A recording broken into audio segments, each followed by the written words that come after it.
Dussehra rally पर यूं तो एकनाथ शिंदे और उद्धव ठाकरे ने एक दूसरे पर जमकर निशाना साधा था, पर बात यहीं खत्म नहीं हुई। उद्धव ठाकरे अब शिंदे गुट और बीजेपी नेताओं के निशाने पर हैं।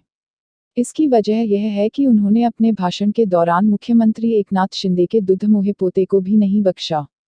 भाषण के दौरान उद्धव ठाकरे ने कहा था कि एकनाथ शिंदे का बेटा बब्बा है और उनके पोते रुद्रांश की नज़र नगरसेवक पद पर है। इस बात से शिंदे के सांसद बेटे एक श्रीकांत शिंदे काफी आहत हुए। उन्होंने उद्धव ठाकरे को पत्र लिखकर जवाब दिया है। श्रीकांत शिंदे ने लिखा कि उद्धव जी, मेरे पिता राज्य के मुख्यमंत्री हैं और मैं एक सांसद हूं।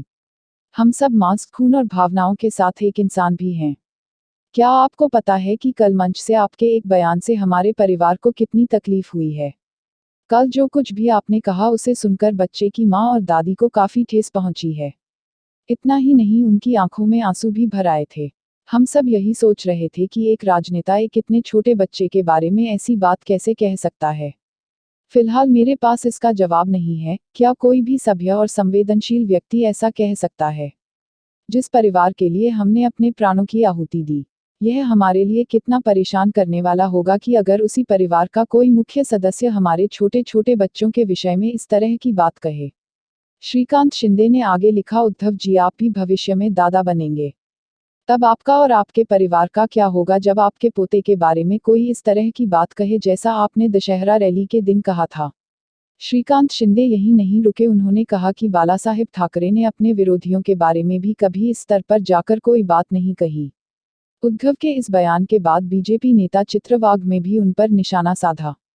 उन्होंने कहा, शिव सैनिक को छोड़कर उद्धव ठाकरे पहले खुद मुख्यमंत्री बने। किसी शिव सैनिक को छोड़कर अपने बेटे को मंत्री बनाया। उसके बाद शिव सैनिक को छोड़कर उन्होंने अपने आप को शिवसेना का पक्ष प्रमुख बनाया।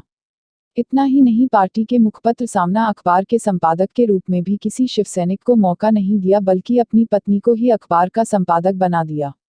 इस तरह से मेरा परिवार मेरी जिम्मेदारी का नारा देने वाले उद्धव ठाकरे ने एक 1.5 साल के छोटे से बच्चे को भी अपनी राजनीति चमकाने के लिए इस्तेमाल किया।